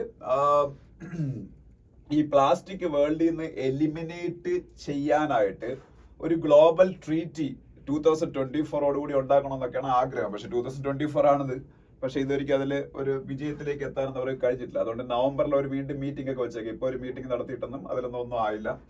ഇന്ത്യ ഉൾപ്പെടുന്ന രാജ്യങ്ങൾ പലപ്പോഴും ഈ പ്ലാസ്റ്റിക്കിനെ കംപ്ലീറ്റ്ലി ഒരു ടൈം ബൗണ്ട് ആയിട്ട് ബാൻ ചെയ്യാൻ റെഡിയല്ല. കാരണം മറ്റൊന്നുമല്ല, പ്ലാസ്റ്റിക് ബാൻ ചെയ്യേണ്ടത് തന്നെയാണ്, നമ്മുടെ പരിസ്ഥിതിക്ക് വളരെ ഇമ്പോർട്ടന്റ് ആണ്. ഈ ഗ്ലോബൽ ക്ലൈമറ്റ് കോൺഫറൻസ് ഒക്കെ ഉണ്ടാകുമ്പോൾ തന്നെ പലപ്പോഴും ക്ലൈമറ്റ് നമ്മൾ നന്നായിട്ട് വെക്കണം എന്നുള്ളത് നമ്മളുടെ എല്ലാവരുടെയും ആവശ്യമാണെങ്കിലും ഡെവലപ്ഡ് നേഷൻസും ഡെവലപ്പിംഗ് നേഷൻസും തമ്മിൽ ഇത് എങ്ങനെ വേണം, ആരാണ് കൂടുതൽ റെസ്പോൺസിബിലിറ്റി എടുക്കേണ്ടത്, റെസ്പോൺസിബിലിറ്റി എല്ലാവർക്കും ഉണ്ടെങ്കിലും കൂടുതൽ റെസ്പോൺസിബിലിറ്റി ആരാണ് എടുക്കേണ്ടത് എന്നൊക്കെയുള്ള പ്രശ്നം ഡെവലപ്ഡ് നേഷൻസും ഡെവലപ്പിംഗ് നേഷൻസും തമ്മിൽ ഉണ്ടാവാറുണ്ട്. ഈ പ്ലാസ്റ്റിക് നിരോധനത്തിന്റെ കാര്യത്തിലും അത് തന്നെയാണ് അവസ്ഥ. കാരണം ഈ പ്ലാസ്റ്റിക് നിരോധിക്കുമ്പോൾ അതിന് ഇതേപോലെ കോസ്റ്റ് ഇഫക്റ്റീവ് ആയിട്ടുള്ള ഓൾട്ടർനേറ്റീവ് ഉണ്ടാവണം, അതിനുവേണ്ട ടെക്നോളജി ഉണ്ടാവണം. അപ്പം ഇതിനൊക്കെ ഒരുപാട് ബുദ്ധിമുട്ടുകളുണ്ട്. അപ്പോൾ ഒറ്റയടിക്ക് ഒരു ഡേറ്റ് വെച്ചിട്ട് അല്ലെങ്കിൽ ഒരു ഇയർ വെച്ചിട്ട് ഔട്ട്റൈറ്റ്ലി അതിനെ നമ്മൾ റിജക്ട് ചെയ്യുന്നു അല്ലെങ്കിൽ ബാൻ ചെയ്യുന്നു. സോ അത് നമ്മളുടെ ഡെവലപ്പിംഗ് നേഷൻസിനൊക്കെ അത് വലിയ ബുദ്ധിമുട്ട് സൃഷ്ടിക്കുക. അതുകൊണ്ട് തന്നെ അങ്ങനെ ഒരു ഇയറൊക്കെ പറഞ്ഞ് ഇത് കംപ്ലീറ്റ്ലി ബാൻ ചെയ്യാനൊക്കെ ഇന്ത്യ ഉൾപ്പെടുന്ന രാജ്യങ്ങൾ അതിന് ഒരു റിലക്റ്റൻസ് ഉണ്ട്. അപ്പൊ അതിനെ കുറിച്ചൊക്കെയാണ് ഈ എഡിറ്റോറിയൽ എന്ന് പറയുന്നത്. പിന്നെ യൂറോപ്യൻ നേഷൻസ് ഒക്കെ 2040 ഈ ഇതിനെ ബാൻ ചെയ്യണം എന്നുള്ള രീതിയിലാണ് ആവശ്യപ്പെടുന്നത്. പക്ഷെ ഇന്ത്യ ഒന്നും അതിന് റെഡിയല്ല, ഒരു ലീഗലി ബൈൻഡിങ് ആയിട്ട് അങ്ങനെ ഒരു അഗ്രിമെന്റ് ഉണ്ടാക്കാൻ.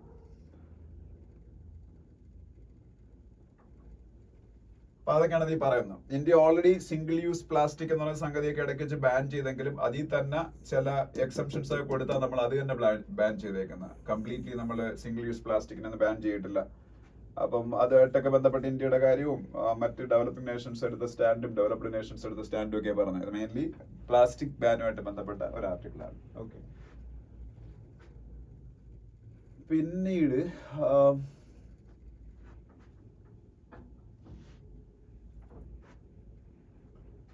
പിന്നെ അതിനടുത്ത പേജില് കോട്ടക് മഹീന്ദ്ര ബാങ്ക് കോൺട്രവേഴ്സി എന്താണെന്ന് എക്സ്പ്ലെയിൻ ചെയ്തൊരു ആർട്ടിക്കിൾ ഉണ്ട്. Kotak Mahindra bank controversy.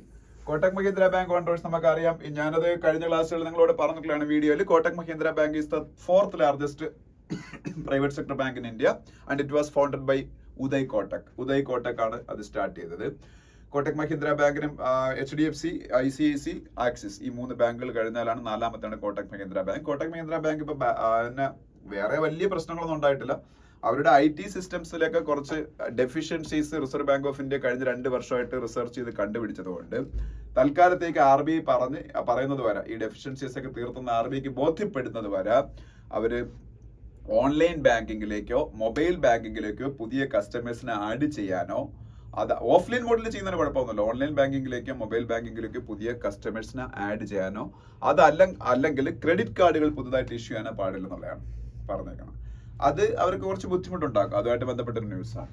Okay, ഇനി അവിടെ മറ്റൊരു ആർട്ടിക്കിൾ ഉള്ളതെന്ന് വെച്ചാൽ how is the UK deporting migrants to Rwanda എന്ന് പറയുന്ന ന്യൂസാണ്.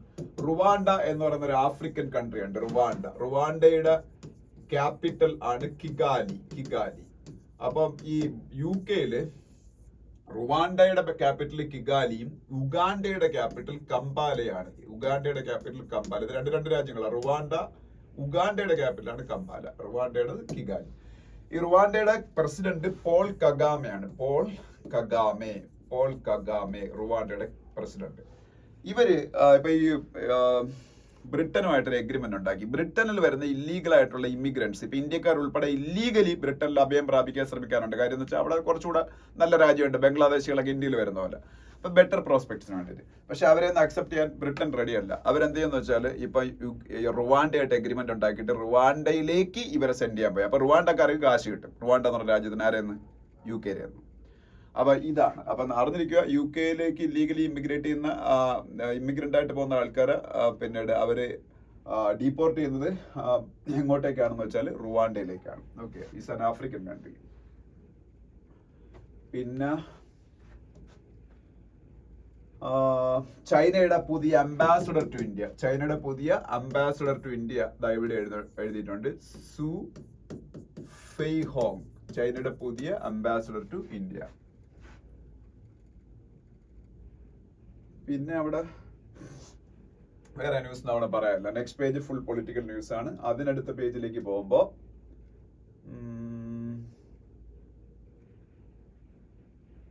അവിടെയും വേറെ ന്യൂസ് ഒന്നുമില്ല. ഓക്കെ, ഇവിടെ ഒരു കാര്യം പറയാം. Vehicle entry E-Pass system kicks of in the Nilgiris Kodaikanal എന്ന് പറഞ്ഞൊരു ആർട്ടിക്കിൾ ഉണ്ട്. അത് ഞാൻ ഇന്നലെ ബിജു നായർ ഫാക്ട് ചെക്സ് എന്ന് പറഞ്ഞ എന്റെ യൂട്യൂബ് ചാനലിൽ ഞാനൊരു ഷോർട്ട് വീഡിയോ ആയിട്ട് ഇട്ട കാര്യമാണ്. കൊടൈക്കനാലിലും ഊട്ടിയിലും പോകുന്നവർ ശ്രദ്ധിക്കുക. കാര്യം മുമ്പത്തെ പോലെ ചുമ്മാ അങ്ങ് വണ്ടി ഓടിച്ച് പോകാൻ പറ്റത്തില്ല. നമ്മൾ ഇടയ്ക്കിടയ്ക്ക് അവിടെ പോകാറുണ്ടായിരുന്നു. അങ്ങനെ വെറുതെ അങ്ങ് പോവുകയാണ് ചെയ്യുന്നത്. പക്ഷെ ഇനി തൊട്ട് ഒരു E-Pass എടുത്തിട്ട് ആ E-Pass ഇല്ലാതെ നമുക്ക് അങ്ങോട്ട് കയറാൻ പറ്റില്ല. വേറെ ഒന്നും അല്ല, അവിടെ ഇപ്പൊ നീൽഗിരീസിലാണ് ഈ ഊട്ടിയൊക്കെ നിൽക്കുന്നത്. അതൊക്കെ ഒരു വേൾഡ് ഹെറിറ്റേജ് സൈറ്റ് ഒക്കെയാണ്. അപ്പൊ ഡെയിലി thousands ഓഫ് വെഹിക്കിൾസ് അവിടെ വരുന്നു. അതുകൊണ്ടുള്ള ബുദ്ധിമുട്ടുകൾ, ട്രാഫിക് ജാമുകൾ, എൻവയോൺമെന്റ് ഇമ്പാക്റ്റുകൾ. അപ്പൊ ഇതിനെക്കുറിച്ചൊരു സ്റ്റഡി നടത്തുക, റെഗുലേറ്റഡ് ആയിട്ട് ഈ ട്രാഫിക് കൊണ്ടുവരിക, അതിനൊക്കെ വേണ്ടിയിട്ടാണ് ഈ E-Pass സിസ്റ്റം അവിടെ കൊണ്ടുവന്നേക്കുന്നത്. പ്രത്യേകിച്ച് ഇപ്പോൾ അവിടെ സീസൺ ടൈമാണ്. ഇത് കുറച്ച് കാലത്തേക്ക് ഉള്ളതെന്നാണ് തോന്നുന്നത്. ജൂലൈ വരെയാണെന്ന് തോന്നുന്നു. ചിലപ്പോൾ അത് വീണ്ടും നീട്ടും. പിന്നീട് ഇവിടെ വരുമ്പോ FMCG ഇൻഡസ്ട്രിയെ കുറിച്ചൊക്കെയുള്ള ന്യൂസ് ഉണ്ട്. FMCG fast moving consumer goods ആണ്. പിന്നെ അദാനിയുമായിട്ട് ബന്ധപ്പെട്ട ഒരു ന്യൂസ് ഉണ്ട്. അത് പറഞ്ഞിരുന്നു കുഴപ്പമില്ലാത്ത ന്യൂസ്. DRLനെ കുറിച്ചൊരു ന്യൂസ് ആണ്. DRL എന്താണ്? Doctor Reddy's laboratories. ഇന്ത്യയിലെ ഏറ്റവും വലിയ 2ാമത്തെ ഫാർമസ്യൂട്ടിക്കൽ കമ്പനിയാണ് DRL, ഡോക്ടർ റെഡ്ഡീസ് ലബോറട്ടറീസ്. ഇന്ത്യയിലെ ഏറ്റവും വലിയ ഫാർമസ്യൂട്ടിക്കൽ കമ്പനി സൺ ഫാർമയാണ്. അതിനടുത്ത പേജിൽ പോകുമ്പോൾ അപ്പൊ ഏത് രാജ്യത്താണ് ഖത്തർ ന്യൂസ് ചാനലായ അൽ ജസീറയെ ബാൻ ചെയ്യാൻ തീരുമാനിച്ചത്? ഖത്തർ ന്യൂസ് ചാനലായ അൽ ജസീറയെ ബാൻ ചെയ്യാൻ തീരുമാനിച്ചത്, അവരുടെ ഓഫീസ് പൂട്ടാൻ തീരുമാനിച്ചത് ഇസ്രായേലിലാണ്. പഠിച്ചു വെച്ചു, അങ്ങനെ പറഞ്ഞാണ്, ഇസ്രായേലിലാണ്. Al Jazeera, Al Jazeera. പിന്നെ പുടിൻ 5ാം തവണയും റഷ്യയുടെ പ്രസിഡന്റ് ആകാൻ പോകുന്നു. 5th time for Putin. ഇപ്പോഴത്തെ ഇലക്ഷനിലും പുടിൻ തന്നെയാണ് ജയിച്ചത്. അപ്പം 5th time he's going to become the president of Russia. And Scotland got a new first minister. സ്കോട്ട്ലൻഡിൽ പ്രൈം മിനിസ്റ്റർ എന്ന് അല്ല പറഞ്ഞത്, അവിടുത്തെ ഏറ്റവും വലിയ ആള് ഫസ്റ്റ് മിനിസ്റ്റർ ആണ്. ഫസ്റ്റ് മിനിസ്റ്റർ, സ്കോട്ട്ലൻഡ് പുതിയ ഫസ്റ്റ് മിനിസ്റ്റർ ആണ് John Swinney. John Swinney. Okay. പിന്നെ അവിടെ തന്നെ വേറൊരു ന്യൂസ് കാണാം. UN atomic chief urges Iran to take concrete step for cooperation. UN atomic chief, IAEA എന്ന് പറഞ്ഞൊരു സംഘടനയുണ്ട്. IAEA, international atomic energy agency. IAEAയുടെ ഹെഡ്ക്വാർട്ടേഴ്സ് വിയന്നയാണ്. വിയന്ന എന്ന് പറഞ്ഞ ഓസ്ട്രിയയുടെ ക്യാപിറ്റലാണ്. ഓസ്ട്രിയ എന്ന് പറയുന്ന രാജ്യത്തിന്റെ ക്യാപിറ്റലാണ് വിയന്ന. അവിടെയാണ് IAEAയുടെ ഹെഡ്ക്വാർട്ടേഴ്സ്. ഇതാണ് യുഎന്നിന്റെ ന്യൂക്ലിയർ വാച്ച് ഡോഗ് എന്ന് പറയുന്നത്. യുഎന്നിന്റെ ന്യൂക്ലിയർ ഏജൻസിയാണ് IAEA, ന്യൂക്ലിയർ വാച്ച് ഡോഗ്. അതിന്റെ ചീഫാണ് Rafael Grossi. Rafael Grossi. He's an അർജന്റീനക്കാരനാണ്. നെക്സ്റ്റ് പേജ് സ്പോർട്സ് വേണ്ട. അതിനടുത്ത പേജ്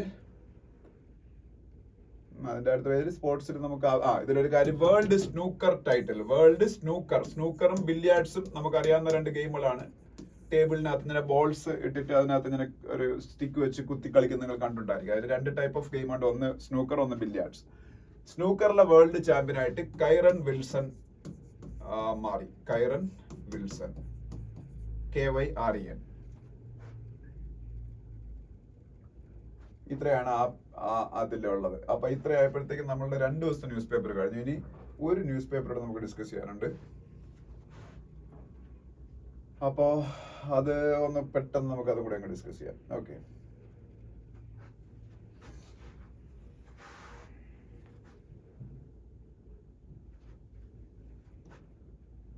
അപ്പൊ ഇതാണ് നമ്മൾ പറഞ്ഞ news. Hamas accept ceasefire proposal by Egypt, Qatar. ഈജിപ്തും ഖത്തറും ചേർന്ന് ഈജിപ്തിന്റെ ക്യാപിറ്റലായ കെയ്റോയിൽ വെച്ചാണ് ഈ ഒരു എഗ്രിമെന്റ് ഉണ്ടാക്കിയത്. അപ്പൊ ആ എഗ്രിമെന്റിന് ഹമാസ് അക്സെപ്റ്റ് ചെയ്തു. പക്ഷേ ഇസ്രായേൽ അക്സെപ്റ്റ് ചെയ്താലേ വല്ല ഗുണമുള്ളൂ. ഇസ്രായേലല്ലേ അറ്റാക്കർ എന്ന് പറയുന്നത്. ഓക്കെ. പിന്നെ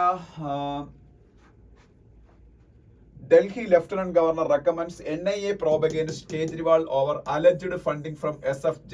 SFJ is a terrorist organization in India. SFJ, Sikh for Justice. അതിന്റെ ഫൗണ്ടറായ ഗുർബന്ത്വന്ത് സിംഗ് പന്നുൻ എന്ന് പറയുന്ന ആളിനെ കില്ല് ചെയ്യാൻ ശ്രമിച്ചു എന്നുള്ള പേരിലാണ് അമേരിക്ക ഇന്ത്യക്കെതിരെ ആരോപണം ഉന്നയിക്കുന്നത്. ഈ പന്നുൻ ഈ ഇടയ്ക്ക് ഒരു അലിഗേഷൻ ഉന്നയിച്ചു. ഈ SFJ, സിഖ് ഫോർ ജസ്റ്റിസ് എന്ന് പറയുന്ന സംഘടന അരവിന്ദ് കെജ്രിവാളിന്റെ ആം ആദ്മി പാർട്ടിക്ക് എത്രയോ ക്രോഴ്സ് ഫണ്ടിങ് ആയിട്ട് കൊടുത്തിട്ടുണ്ടെന്ന്. അപ്പൊ അതിനെക്കുറിച്ച് അന്വേഷിക്കാൻ പറഞ്ഞേക്കാണ് ഡൽഹിയുടെ ലഫ്റ്റനന്റ് ഗവർണർ NIAയോട്. കാര്യം തീവ്രവാദ കേസല്ലേ ഇത്. NIA, Sikh four justice is A terrorist organisation. അപ്പൊ NIA ആണ് അന്വേഷിക്കേണ്ടത്, നാഷണൽ ഇൻവെസ്റ്റിഗേഷൻ ഏജൻസി. അപ്പോ ഡൽഹിയുടെ ലഫ്റ്റനന്റ് ഗവർണർ വിനയ് കുമാർ സക്സേന. പിന്നെ ഈ പേജ് പൊളിറ്റിക്കൽ ന്യൂസുകളാണ് കൂടുതലും. അതിനടുത്ത പേജിൽ അവിടെയും പൊളിറ്റിക്കൽ ന്യൂസുകൾ തന്നെയാണ്. അതിനടുത്ത പേജിൽ പോകുമ്പോൾ ടൈം ടു ടോക്ക് എന്ന് പറഞ്ഞ എഡിറ്റോറിയലാണ്. കേരളത്തെയും തമിഴ്നാടിനെയും കുറിച്ചാണ് ആ എഡിറ്റോറിയൽ. അത് എന്തിനെ കുറിച്ചാണെന്ന് പറയാം. കേരളവും തമിഴ്നാടും തമ്മിൽ സുപ്രീം കോടതിയിൽ നിരന്തരമായി കേസ്. കേരളവും തമിഴ്നാടും വളരെ ഫ്രണ്ട്ലി ആയിട്ടുള്ള നെയ്ബറിംഗ് കൺട്രീസ് ആണ്, വളരെ സൗഹൃദത്തിലാണ്. There is only one dispute between Kerala and Tamil Nadu, that is Mullaperiyar dam. Mullaperiyar dam is in Kerala, നമുക്കറിയാം. പക്ഷെ ആ മുല്ലപ്പെരിയാർ ഡാം യൂസ് ചെയ്യുന്നത് ഒരു ലീസ് എഗ്രിമെന്റിന്റെ ബേസിൽ, രാജാവിന്റെ കാലഘട്ടത്തിലുണ്ടായ ഒരു ലീസ് എഗ്രിമെന്റിന്റെ ബേസിൽ തമിഴ്നാടാണ്. പക്ഷേ മുല്ലപ്പെരിയാർ ഡാമിന്റെ ഹൈറ്റ് ഈ ഇടയ്ക്ക് 142 ഫീറ്റ് ആയിട്ട് ഉയർത്താൻ തമിഴ്നാടിന് അനുമതി കിട്ടിയിട്ടുണ്ട്.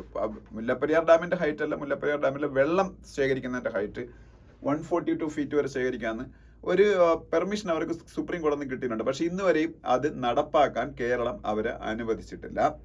എന്ന് മാത്രമല്ല, ആ ഡാമിന്റെ റീഇൻഫോഴ്സ്മെന്റും അറ്റകുറ്റപ്പണികളും ഒക്കെ നടത്തേണ്ടത് തമിഴ്നാടാണ്. അവരാണ് അപ്കീപ്പ് ചെയ്യേണ്ട കാര്യം, അവരാണല്ലോ യൂസ് ചെയ്യുന്നത് കേരളത്തിലാണെങ്കിലും. പക്ഷെ അതും കേരളം സമ്മതിക്കുന്നില്ല. അതുമായിട്ട് ബന്ധപ്പെട്ട് കോടതി വിധികളൊക്കെ പലതും ഉണ്ടെങ്കിലും ഇതൊന്നും നടപ്പാക്കാൻ കേരളം സമ്മതിക്കുന്നില്ല. അപ്പൊ കേരളത്തിന്റെ മെയിൻ കൺസേൺ എന്ന് പറഞ്ഞാൽ ഈ ഒരു ഡാമിന്റെ സേഫ്റ്റിയാണ്. ബിക്കോസ് അതൊരു വളരെ പഴയ ഡാമാണ്. അപ്പൊ അത് ഇപ്പോഴത്തെ മോഡേൺ ടെക്നോളജി അല്ല ഉണ്ടാക്കിയിരിക്കുന്ന പണ്ടത്തെ ടെക്നോളജിയിലാണ്. അപ്പൊ അതൊക്കെയാണ്. അപ്പം ഈ ഡാമിന്റെ കുറെ സൂപ്പർവിഷനും മറ്റു കാര്യങ്ങളൊക്കെ ചെയ്യാൻ വേണ്ടി ഒരു സൂപ്പർവൈസറി കമ്മിറ്റി ഒക്കെ ഉണ്ട്. നാഷണൽ ഡിസാസ്റ്റർ മാനേജ്മെന്റ് അതോറിറ്റി ഒക്കെ അതിന്റെ ഭാഗമാണ്. പക്ഷെ അതൊന്നും ഇതുവരെയ്ക്കും ചെയ്യാൻ പറ്റിയിട്ടില്ല. അതുപോലെ ഡാം സേഫ്റ്റി ആക്ട് 2021 ബന്ധപ്പെട്ട് ഈ ഡാമിന്റെ സ്ട്രെങ്തനിങ്ങും മറ്റു റിലേറ്റഡ് വർക്ക്സും ഒക്കെ തമിഴ്നാട് ചെയ്യണം. അതൊന്നും ഇതുവരെയും കഴിഞ്ഞിട്ടില്ല. അപ്പം ഇത് ഒരു കോടതി ഇന്റർവെൻഷൻ വഴി ഇതൊന്നും നടക്കാത്ത സ്ഥിതിക്ക് കേരളവും തമിഴ്നാടും വളരെ ഫ്രണ്ട്ലി സ്റ്റേറ്റുകളായതുകൊണ്ട് കേരളത്തിന്റെയും തമിഴ്നാടിന്റെയും കൺസേൺ മിനിസ്റ്റേഴ്സും ഒഫീഷ്യൽസും ഒരുമിച്ച് കൂടിയിരുന്ന് സംസാരിച്ച് ഈ പ്രശ്നങ്ങൾ പരിഹരിക്കുക. കേരളത്തിന്റെ സേഫ്റ്റി കൺസേൺസും തമിഴ്നാട് നല്ല രീതിയിൽ അഡ്രസ് ചെയ്യണം. തിരിച്ച് തമിഴ്നാടിന്റെ കൺസേൺസും അഡ്രസ് ചെയ്തുകൊണ്ട് ഈ പ്രശ്നം സോൾവ് ചെയ്യാൻ ശ്രമിക്കുക എന്നുള്ള രീതിയിലുള്ള എഡിറ്റോറിയലാണ് ഫസ്റ്റ് എഡിറ്റോറിയൽ. സെക്കൻഡ് എഡിറ്റോറിയൽ വളരെ സിമ്പിൾ ആയിട്ടുള്ള വേറൊരു എഡിറ്റോറിയലാണ്. ട്വിൻ ടവേഴ്സ് എന്ന് പറയുന്ന എഡിറ്റോറിയലാണ്. ട്വിൻ ടവേഴ്സ് എന്ന് പറയുന്ന എഡിറ്റോറിയൽ ഇത് സ്പോർട്സ് എഡിറ്റോറിയലാണ്. നമുക്കറിയാം ഇപ്പോൾ ബാഡ്മിന്റണിലെ വേൾഡ് ചാമ്പ്യൻഷിപ്പുകളായ തോമസ് കപ്പും യൂബർ കപ്പും കഴിഞ്ഞു. തോമസ് കപ്പ് പുരുഷന്മാർക്കുള്ളതും യൂബർ കപ്പ് സ്ത്രീകൾക്കുള്ളതുമാണ്. ഇത് രണ്ടും വിൻ ചെയ്തത് ചൈന തന്നെയാണ്. ചൈനയുടെ നാട്ടിൽ വെച്ച് തന്നെയാണ് നടന്നത്. ചൈനയിലെ ചെങ്ദു എന്ന് പറയുന്ന ടൗണിൽ വെച്ച് സിറ്റിയിൽ വെച്ചാണ് നടന്നത്. ഇത് രണ്ടും അവിടെ വെച്ച് നടന്ന ഈ രണ്ട് ടൈറ്റിൽസും യൂബർ കപ്പും തോമസ് കപ്പും ചൈന വിൻ ചെയ്യുകയാണ്. അങ്ങനെ ബാഡ്മിന്റണിലെ അനിശ്ചിത ശക്തി ഞങ്ങൾ തന്നെയാണ് എന്നവർ തെളിയിച്ചിരിക്കുകയാണ്. കഴിഞ്ഞ കുറെ വർഷത്തിന് ശേഷമാണ് തോമസ് കപ്പ് ഇപ്പൊ ചൈന വിൻ ചെയ്യുന്നത്. 2012 കണ്ട ശേഷം അവർ ആദ്യമായിട്ടും കണ്ട് വിൻ ചെയ്യുന്നത്. അത് ഈ പറയുന്നുണ്ട്. തുടർച്ചയായിട്ട് 2012 വരെ അവർ വിൻ ചെയ്തുകൊണ്ടിരുന്നതാണ്. ഒപ്പം യൂബർ കപ്പിന്റെ കാര്യം പിന്നെ സ്ഥിരമായിട്ട് അവർ തന്നെയാണ് വിൻ ചെയ്തുകൊണ്ടിരിക്കുന്നത്. ഇത് ഒളിമ്പിക്സ് ഇപ്പൊ തുടങ്ങാൻ പോയാണ്. ജൂണിൽ ഒളിമ്പിക്സ് ആണ് പാരീസിൽ വെച്ച്. ഒളിമ്പിക്സിന് മുമ്പായിട്ട് ബാഡ്മിന്റണിൽ മിക്കവാറും എല്ലാ സിംഗിൾസ് ഉണ്ട്, ഡബിൾസ് ഉണ്ട്, അതിൽ തന്നെ മെയിൽ ഉണ്ട്, ഫീമെയിൽ ഉണ്ട്, മിക്സഡ് ഡബിൾസ് ഉണ്ട്. ഇതെല്ലാം ചൈനയ്ക്ക് അനുകൂലമായിട്ട് മാറാനുള്ള ഒരു സാധ്യത, അവർക്ക് കൂടുതൽ കോൺഫിഡൻസ് കൊടുക്കുന്ന വിജയങ്ങളാണ് ഇപ്പം ചൈനയ്ക്ക് ഇതിലുണ്ടായിരിക്കുന്നത്. അതാണ് അവിടെ പറയാം. പിന്നെ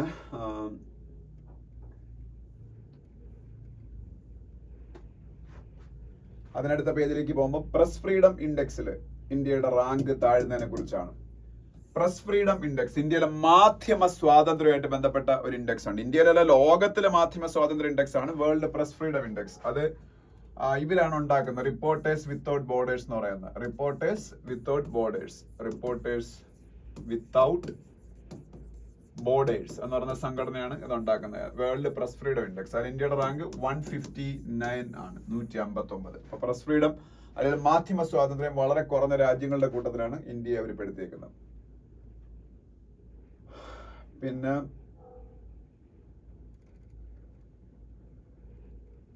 ഈ പേജുകളിൽ നിന്നുള്ള ന്യൂസുകൾ നമുക്ക് ആവശ്യമില്ല.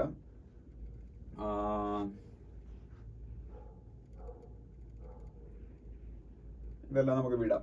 നെക്സ്റ്റ് പേജ് പോകുമ്പോൾ GST proper tax has aided people എന്ന് പറഞ്ഞ് ഇന്ത്യയുടെ ഫിനാൻസ് മിനിസ്റ്ററും GST കൗൺസിലിന്റെ ചെയർപേഴ്സണുമായ, GST കൗൺസിലാണ് GST നടപ്പാക്കുന്നത്. GST കൗൺസിലിന്റെ ചെയർപേഴ്സൺ നിർമ്മല സീതാരാമനാണ്. അപ്പൊ ആ GST കൗൺസിലിന്റെ ചെയർപേഴ്സൺ നിർമ്മല സീതാരാമൻ GSTയുടെ ആയിട്ട് ബന്ധപ്പെട്ട കുറെ കാര്യങ്ങൾ അവർ പറഞ്ഞേക്കാണ്. അത് വേറൊന്നും അല്ല, പെട്ടെന്ന് ഗവൺമെന്റിന് ഒരു എക്സൈറ്റ്മെന്റ് ഉള്ള കാരണം GSTയുടെ ചരിത്രത്തിൽ ആദ്യമായി GST ഇപ്പൊ ഈ വർഷം ജൂലൈ ആകുമ്പോൾ 7 വർഷം ഇന്ത്യയിൽ നടപ്പായിട്ട്. 2017 ജൂലൈ 1 നിലവിൽ വരുന്നു. 2024 ജൂലൈ 1 2 മാസം കൂടെ കഴിയുമ്പോൾ അത് 7 വർഷമാണ്. ഈ 7 വർഷത്തിന്റെ ചരിത്രത്തിൽ ആദ്യമായിട്ട് 2 lakhs crores ഒരു മാസം കളക്ട് ചെയ്യുന്ന ഒരു ഹിസ്റ്ററി ക്രിയേറ്റ് ചെയ്തു കഴിഞ്ഞ ഏപ്രിൽ, അതായത് ലാസ്റ്റ് മന്ത്. അപ്പം ആ ഒരു 2 lakhs crores ഒക്കെ കിട്ടിയത് ഗവൺമെന്റ് കഴിവാണെന്നുള്ള രീതിയിൽ ഉള്ള അവരുടെ ഒരു സ്റ്റേറ്റ്മെന്റ് ആണത്. പിന്നെ April services PMI hints at A slowing pace of expansion. Services ഞാൻ PMI നിങ്ങളുടെ പറഞ്ഞതാണ്, പർച്ചേസിംഗ് മാനേജേഴ്സ് ഇൻഡെക്സ്. ഇന്ത്യയുടെ ഇൻഡസ്ട്രിയൽ സെക്ടറിന്റെ ഗ്രോത്ത് റേറ്റ് കാൽക്കുലേറ്റ് ചെയ്യാനുള്ള ഒരു പ്രൈവറ്റ് ഇൻഡെക്സ് ആണ് PMI പർച്ചേസിംഗ് മാനേജേഴ്സ് ഇൻഡെക്സ് എന്ന് പറയുന്നത്. സർവീസ് സെക്ടറിന്റെയും അവർ കാൽക്കുലേറ്റ് ചെയ്യാറുണ്ട്, മാനുഫാക്ചറിംഗ് സെക്ടറിന്റെയും കാൽക്കുലേറ്റ് ചെയ്യാറുണ്ട് PMI പർച്ചേസിംഗ് മാനേജേഴ്സ് ഇൻഡെക്സ്. അപ്പൊ അത് വെച്ച് നമുക്ക് എനി സ്കോർ എബോവ് 50 ഈസ് എന്താ പറയുക ഇൻഡസ്ട്രിയൽ എക്സ്പാൻഷൻ എന്ന് പറയുന്നത്. അപ്പൊ 50ക്ക് മുകളിലാണ് ഇപ്പൊ ഇന്ത്യയുടെ PMI. 58, 59 ഒക്കെ ഉണ്ട്. അപ്പൊ അത്യാവശ്യം നല്ല ഇൻഡസ്ട്രിയൽ ഗ്രോത്ത് ഉണ്ടാവുന്നുണ്ട് ഇന്ത്യയിൽ. അതാണ് അത് കാണിക്കുന്നത്. പിന്നെ Sanjay Kumar Mishra GST tribunal president ആയിട്ട് സെലക്ട് ആയി. അത് പഠിച്ചു വെച്ചേക്കുന്നത് വളരെ ഇമ്പോർട്ടന്റ് ആണ്. GSTAT ഇന്ത്യയിലെ പുതിയ ഒരു ട്രിബ്യൂണൽ ആണ്. ട്രിബ്യൂണൽ മീൻസ് സ്പെഷ്യൽ കോർട്ടുകളാണ്. ഒരു പർട്ടിക്കുലർ കേസ് മാത്രം പരിഗണിക്കുന്ന കോർട്ടുകളാണ് ട്രിബ്യൂണൽസ് എന്ന് പറയുന്നത്. അപ്പൊ GST-AT is A special court four dealing with GST related cases only. GST goods and service tax appellate tribunal. അതിന്റെ പ്രസിഡന്റ് സഞ്ജയ് കുമാർ മിശ്രയാണ് പുതിയ GST-AT. പുതിയ നല്ല GST-AT ആദ്യമായിട്ട് ഉണ്ടാകുന്നത്. അതിന്റെ ആദ്യത്തെ പ്രസിഡന്റാണ് സഞ്ജയ് കുമാർ മിശ്ര. പിന്നെ അതിനടുത്ത പേജിൽ പോകുമ്പോ ഈ ടർക്കിയില് മുസ്ലിം പള്ളിയാക്കി മാറ്റിയ ക്രിസ്ത്യൻ ദേവാലയം നിങ്ങൾക്ക് എല്ലാവർക്കും ഒരു പക്ഷേ അറിയാം, നിങ്ങൾ കേട്ടിട്ടുണ്ടായിരിക്കും. ഹാദിയ സോഫിയ എന്നാണ് എന്റെ പേര്, ഹാദിയ സോഫിയ. അതിപ്പോ മുസ്ലിം പള്ളിയാക്കി മാറ്റിയിട്ട് അത് ആരാധനയ്ക്ക് വേണ്ടിയിട്ട് ടർക്കിയിൽ അത് തുറന്നു കൊടുത്തു. ടർക്കിയുടെ പ്രത്യേകത യൂറോപ്പിലെ ഒരേ ഒരു മുസ്ലിം മെജോറിറ്റി കൺട്രിയാണ് ടർക്കി. യൂറോപ്പിലെ ഒരേ ഒരു മുസ്ലിം മെജോറിറ്റി കൺട്രിയാണ് ടർക്കി. ടർക്കിയുടെ പ്രസിഡന്റിന്റെ പേര് റെസപ്പ് തായിപ്പ് എർദോഗാൻ എന്നാണ്. എർദോഗാൻ.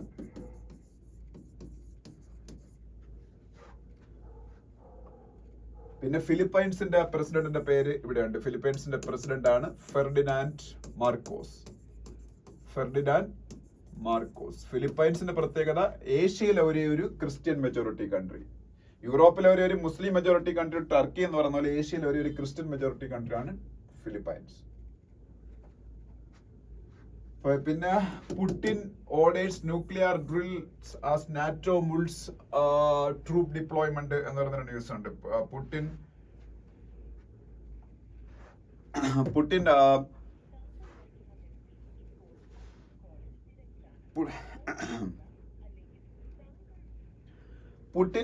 ആക്ച്വലി ഇപ്പൊ ഈ ന്യൂക്ലിയർ ഡ്രിൽസ് നടത്താൻ പോയാണ്. അതിന്റെ കാര്യം വേറൊന്നുമല്ല, നാറ്റോ അല്ലെങ്കിൽ north Atlantic treaty organisation. NATO അല്ലെങ്കിൽ നോർത്ത് അറ്റ്ലാന്റിക് ട്രീറ്റി ഓർഗനൈസേഷൻ എന്ന് പറയുന്നത് US-ന്റെ നേതൃത്വത്തിലുള്ള മിലിറ്ററി അലയൻസ് ആണെന്ന് ഞാൻ പറഞ്ഞിട്ടുണ്ട്. നാറ്റോയുടെ ഹെഡ്ക്വാർട്ടേഴ്സ് ബ്രസൽസ് ആണ്. നാറ്റോയുടെ ഹെഡ്ക്വാർട്ടേഴ്സ് എവിടെയാണ്?